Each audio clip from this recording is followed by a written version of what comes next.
ఎన్ని సెకండ్లకి ఏ ప్రాంతంలో పడుతుందో మహర్షులు మనకి గణిత రూపంలో అందజేశారో ఈ రోజున మీరు ఇంటర్నెట్ లో చూసుకుంటే అదే కాలము, అదే సమయము, అదే వ్యత్యాసంతో మీకు కనిపిస్తుంది. కాబట్టి ఖచ్చితంగా ఖగోళ శాస్త్ర గణితాన్ని ఒప్పుకొని తీరవలసిందే. మరి రెండోది, ఈ కాలానికి సంబంధించినటువంటి పండుగే ఉగాది. ఉగా అంటే నక్షత్రం, ఆయుష్, జన్మ అనేటువంటివి కూడా మూడు అర్థాలు శబ్దరత్నాకరంలో చెప్పబడ్డాయి. ఉగా అంటే నక్షత్రం యొక్క ప్రారంభము. వీటికి ఆది, నక్షత్రముల యొక్క ఆది అంటే మొదటి నక్షత్రంలో ఈ ఉగాది ఏర్పడుతుంది కాబట్టి దీన్ని ఉగాదిగా అంటాం. రెండవ నామం యుగాది. యుగము అంటే జంట. మనం భగవంతుడికి పూజ చేసేటప్పుడు కూడా వస్త్రయుగ్మం సమర్పయామి అంటాం. యుగ్మము అంటే రెండు కలిసినటువంటిది. అంటే పంచ ఉత్తరయము కలిపి భగవంతుడికి సమర్పించేటప్పుడు వస్త్రయుగ్మము అంటాం.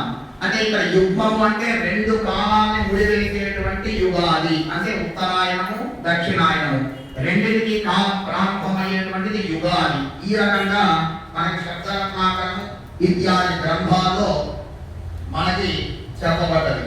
చైత్రే మాసి జగద్బ్రహ్మ ససజ్జ ప్రథమే హని వత్సరాదౌ వసంతాదౌ రవిరాజ్యే తథైవచ.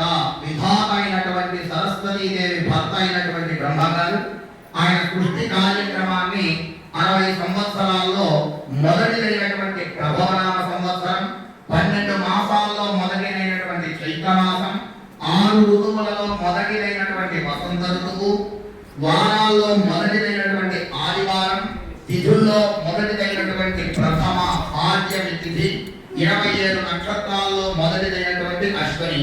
ఇలా అన్ని మొదటి అయినటువంటి కాలంలోనే బ్రహ్మదేవుడు ప్రపంచాన్ని సృష్టించాడు.